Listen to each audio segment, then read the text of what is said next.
So what's up YouTube, welcome to my channel and welcome to another video. This is about my new phone, which is the Poco F5. I think this is something which I wanted to point out the top 3 negatives of this phone.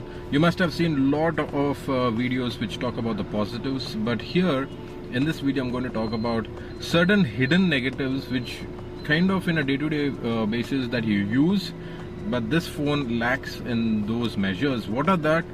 I'm going to talk in this video. So let's start off. The first one would certainly be on the camera. Though this phone has a very good processor, the new processor, which is the 7 Plus Gen 1, but I think on the camera side it lacks to record 4K in the front. For the front facing camera it is limited to 1080p, and there is no image stabilization. That's con number 2 for the front facing camera. Also in the rear facing camera, sadly, though there is OIS, the stabilization is again capped at 1080p. So I'm not sure what this processor, which is such a capable processor where the Antutu score is beyond 1 million, but still the maximum resolution with stabilization is capped at 1080p. So I think this is something which it has to be addressed. Processors which are less than this price range, or which are less than this, they do come up with image stabilization. There is a crop, I think that, but still it is good enough, because image stabilization is is very important, as well as the clarity. If you have good clarity and still don't have image stabilization, that video is not that great. So here I think Poco has an opportunity to improve but couldn't, and all that processing power is kind of no good if we are not able to have image stabilization with 4K resolution recording.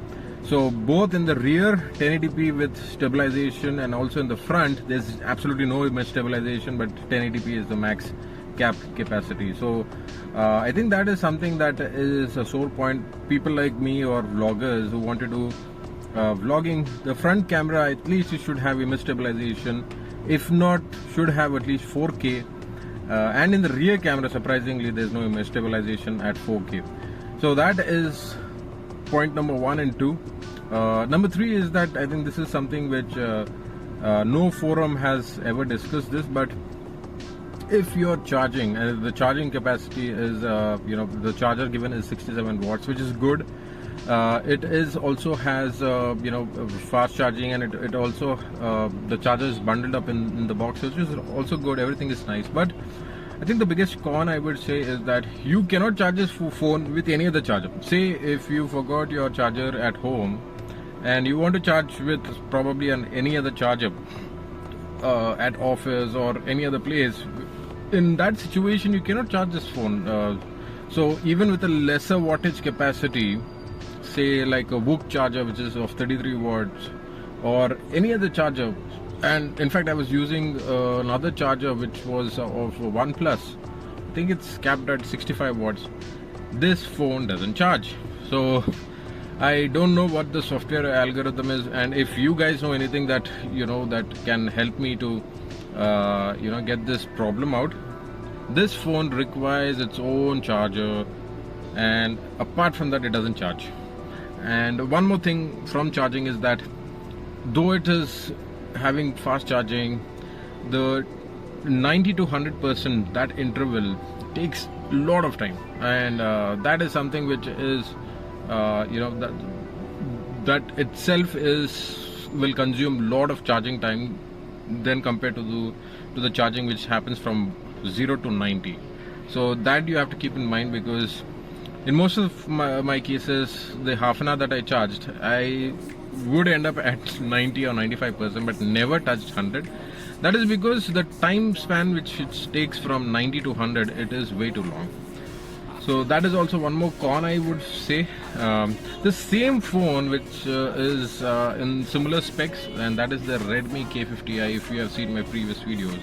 That fares almost in all the scenarios, though the image clarity and the video resolution topic is the same over there, but it also has certain things which does better. Like for example, charging, it can be charged with any other charger. The processing capacity, if you turn on the performance mode both in this and that, you can still render a 4K video, so which is good. Though the Antutu score is slightly lower in that phone, but still it does the job.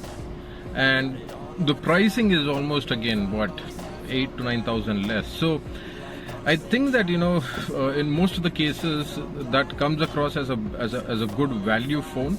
And this one, though it has a very good processor, which is a flagship processor, Poco could have done really, you know, something better to make a difference between the Redmi phones and also this one, mainly because it has a good processor. So this is what that I wanted to talk about. Again, if you guys have faced any issues on the same topic, and if you have any solutions for this, especially for the charging thing, please do let me know in the comments, and also let me know your experience, how we can you know, if you have any other you know, bugs or any other issues with this phone, so that we can try to solve it with the comment section and probably have a good experience further. But apart from that, this phone is really nice for the price, and it does all the flagship related things very nicely, and the ease of use is very nice. It comes with Android 13 out of the box, which is nice. The camera, the screen clarity is really nice. The camera, it does the duty of 4K recording, but again, I wish to have image stabilization. So if 4K recording with image stabilization is there, it would have been a very nice thing, but that's not there. Battery capacity also is very nice, and yeah, the highlight point would be certainly the processor. So but I don't think it's been used at its full capacity. If you type the problems about this phone, most of them they talk about the previous Poco X3, Poco Pro, X3 Pro and all those things, where it talks about motherboard issues and all those things. But that is all the previous experience of Poco and the brand itself. But I'm categorically talking about this video. In this video, I'm specifically talking about the hidden and most commonly used you know, activities, and that is where this phone lacks on. And that's what the video is all about. I hope you enjoyed this video. If you do so, please like and subscribe to the channel. This is Kevin signing off, and see you in the next one. Bye bye. Let's be real anxiety can foggy all this stuff. I've been feeling weird, I can't seem to